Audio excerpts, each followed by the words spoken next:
Hi hello ಎಲ್ರಿಗೂ ನಮಸ್ಕಾರ. ನಿಮ್ಗೆಲ್ಲರಿಗೂ ಗೊತ್ತಿರೋ ಹಾಗೆ ಕ್ರೇಜಿ ಸ್ಟಾರ್ ರವಿಚಂದ್ರನ್ ಅವರ ಫಿಲಮ್ ಅಂತಂದ್ರೆ ನಮ್ಗೆ ನೆನಪಾಗೋದು ಇವರ ಸಾಂಗ್. ಅದರಲ್ಲೂ 1990 ಇಂದ 2010 ತನಕ ಬಂದಂತ ಸಾಂಗ್ಸ್ ಅಂತಂದ್ರೆ ಅದು ನಮ್ಮ ಕಾರ್ ಪ್ಲೇ ಲಿಸ್ಟ್ ಅಲ್ಲಿ ಮತ್ತೆ ಟ್ರಾವೆಲಿಂಗ್ ಪ್ಲೇಸಸ್ ಅಲ್ಲಿ ಇರ್ತಿತ್ತು. ಆದ್ರೆ 2010 ಆದ್ಮೇಲೆ ಬಂದಂತ ಇವರ ಫಿಲಮ್ ಆರ್ ಸಾಂಗ್ ಯಾವುದು ಕೂಡ ಅಂತ ಹೇಳ್ಕೊಳ್ಳೋ ಹಾಗೆ ಇರ್ಲಿಲ್ಲ. ಅಂಡ್ ಇವರ ಮೋಸ್ಟ್ ಆಫ್ ದ ಫಿಲಮ್ ಕೂಡ ಫ್ಲಾಪ್ ಆಗ್ತಾ ಇತ್ತು ಅಲ್ವಾ.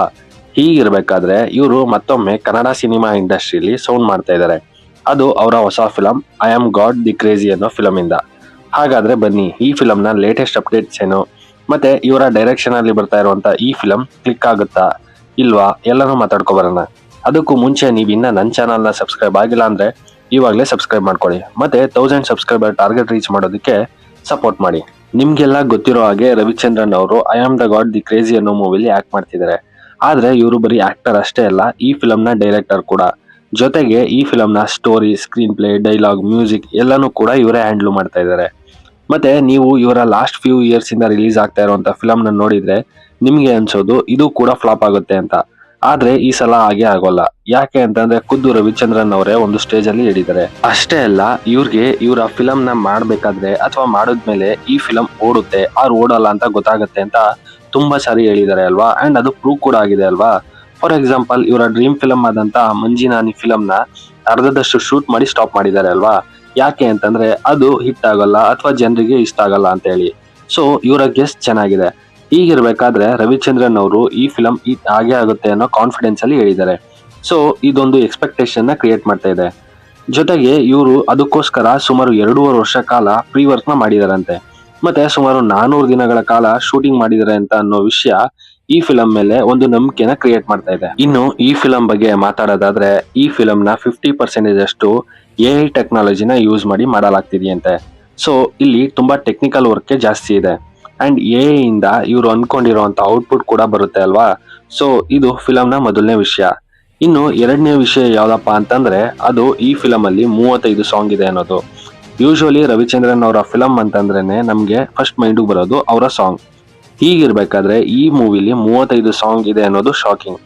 ಯಾಕೆ ಅಂತಂದ್ರೆ ಇತ್ತೀಚಿನ ಕನ್ನಡ ಫಿಲಂಗಳಲ್ಲಿ 5ರಿಂದ 6 ಸಾಂಗ್ ಇದ್ರೇನೆ ಹೆಚ್ಚು. ಆದ್ರೆ ಇದರಲ್ಲಿ 35 ಸಾಂಗ್ ಇದೆ ಅನ್ನೋದು ಡೆಫಿನೆಟ್ಲಿ ಹೈಪ್ ಕ್ರಿಯೇಟ್ ಮಾಡುತ್ತೆ ಅನ್ನೋದು ಗ್ಯಾರಂಟಿ. ಮತ್ತೆ ರವಿಚಂದ್ರನ್ ಅವರು ಈ ಫಿಲಂ ಅಲ್ಲಿ ಬರುವಂತ ಒಂದು ಸಾಂಗ್ ಗ್ಲಿಮ್ಸ್ ನ ಆರ್ ಸ್ಯಾಂಪಲ್ ನ ಶಿವರಾತ್ರಿ ಹಬ್ಬದ ಟೈಮ್ ಅಲ್ಲಿ ರಿಲೀಸ್ ಮಾಡಿದ್ರು ಅಲ್ವಾ. ಇದು ಸ್ಟಾರ್ಟಿಂಗ್ ಅಲ್ಲಿ ಹೇಳ್ಕೊಳ್ಳೋ ಅಷ್ಟು ಸೌಂಡ್ ಮಾಡಲಿಲ್ಲ. ಆದ್ರೆ ಲೇಟರ್ ಇಲ್ಲೊಂದು ಡೀಪ್ ಮೀನಿಂಗ್ ಇದೆ, ಮತ್ತೆ ಸಾಂಗ್ ಅಲ್ಲಿ ಪವರ್ ಇದೆ ಅನ್ನೋ ಫೀಲ್ ನ ಕೊಡ್ತಾ ಇದೆ. ಮತ್ತೆ ಇದರಲ್ಲಿ ಇರುವಂತ AI ಕೂಡ ಮಿಕ್ಸ್ಡ್ ಫೀಲಿಂಗ್ ನ ಕೊಡ್ತಾ ಇದೆ. ಅಷ್ಟೇ ಅಲ್ಲ, ರವಿಚಂದ್ರನ್ ಅವರು ರಿಲೀಸ್ ಮಾಡಿರುವಂತ ಈ ಮೂವಿ ರಿಲೇಟೆಡ್ ಪೋಸ್ಟರ್ ನ ನೋಡ್ತಾ ಇದ್ರೆ ನಮ್ಗೆ ಗೊತ್ತಾಗ್ತಾ ಇದೆ ಇದರಲ್ಲಿ ಏನೋ ಒಂದು ಮೆಸೇಜ್ ಇದೆ ಅಂಡ್ ಇದು ಇವತ್ತಿನ ಲೋಕದ ಜೊತೆ ಅಟ್ಯಾಚ್ ಆಗಿದೆ ಅಂತ.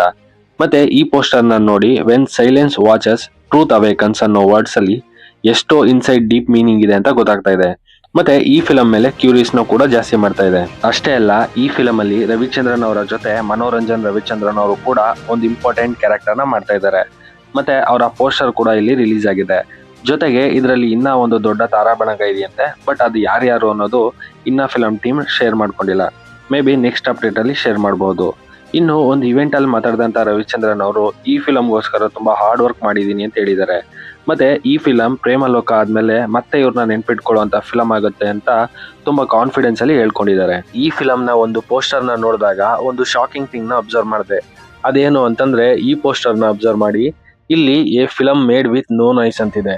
ಇಫ್ ಇನ್ ಕೇಸ್ ಈ ಫಿಲಂ ಅಲ್ಲಿ ಮಾತಿಲ್ದೆ ಕೇವಲ ಮ್ಯೂಸಿಕ್ ಅಂಡ್ ವಿಜುವಲ್ಸ್ ಅಲ್ಲಿ ಫಿಲಂ ಬಂದ್ರೆ ಫಿಲಂ ಹಿಟ್ ಆಗೋದು ಆರ್ ಸಕ್ಸಸ್ ಆಗೋದು ಡೌಟ್. ಯಾಕೆ ಅಂದ್ರೆ ಈ ತರ ಬಂದಂತ ತುಂಬಾ ಫಿಲಂ ಅಲ್ಲಿ 90% ಫಿಲಂ ಫ್ಲಾಪ್ ಆಗಿದೆ. ಸೊ ಇದು ಹೇಗಿರುತ್ತೆ ನೋಡ್ಬೇಕು. ಮತ್ತೆ ಈ ಫಿಲಂ ನ ರವಿಚಂದ್ರನ್ ಅವರ ಬರ್ತ್ಡೇಗೆ ಅಂದ್ರೆ 30th ಪ್ಲಾನ್ ಮಾಡ್ಕೊಂಡಿದ್ರು. ಆದ್ರೆ ಇವಾಗ June 4th ಟಾಕ್ಸಿಕ್ ಬರ್ತಾ ಇರೋದ್ರಿಂದ ಇದು ಮತ್ತೆ ಮುಂದೆ ಹೋಗುತ್ತಾ ಆರ್ ಸೇಮ್ ಡೇಟ್ಗೆ ರಿಲೀಸ್ ಆಗುತ್ತಾ ನೋಡ್ಬೇಕು.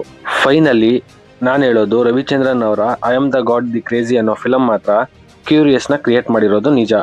ಆದ್ರೆ ಇದು ಪ್ರೇಮಲೋಕ ತರ ಹಿಟ್ ಫಿಲಂ ಆಗುತ್ತಾ ಅಥವಾ ಮತ್ತೆ ಏಕಾಂಗಿ ತರ ಇವ್ರಿಗೆ ಕೈ ಕೊಡುತ್ತಾ ಕಾದ್ ನೋಡ್ಬೇಕು. ಮತ್ತೆ ನಿಮ್ಗೆ ಈ ಫಿಲಂ ಹಿಟ್ ಆಗುತ್ತಾ ಆರ್ ಫ್ಲಾಪ್ ಆಗುತ್ತಾ ಅನ್ನೋ ನಿಮ್ಮ ಅನಿಸಿಕೆ ಅಭಿಪ್ರಾಯನ ಕಮೆಂಟ್ ಮಾಡಿ ಅಂತ ಹೇಳ್ತಾ ನಾನು ಈ ವಿಡಿಯೋನ ಕ್ಲೋಸ್ ಮಾಡ್ತಾ ಇದ್ದೀನಿ. ನಿಮ್ಗೆ ಈ ವಿಡಿಯೋ ಇಷ್ಟ ಆಗಿದ್ರೆ ಲೈಕ್ ಮಾಡಿ, ಶೇರ್ ಮಾಡಿ, ಹಾಗೆ ಮತ್ತಷ್ಟು ಫಿಲಂ ರಿಲೇಟೆಡ್ ಅಪ್ಡೇಟ್ಗಾಗಿ ನನ್ನ ಚಾನಲ್ನ ಸಬ್ಸ್ಕ್ರೈಬ್ ಮಾಡ್ಕೊಳ್ಳಿ. Thanks for watching this.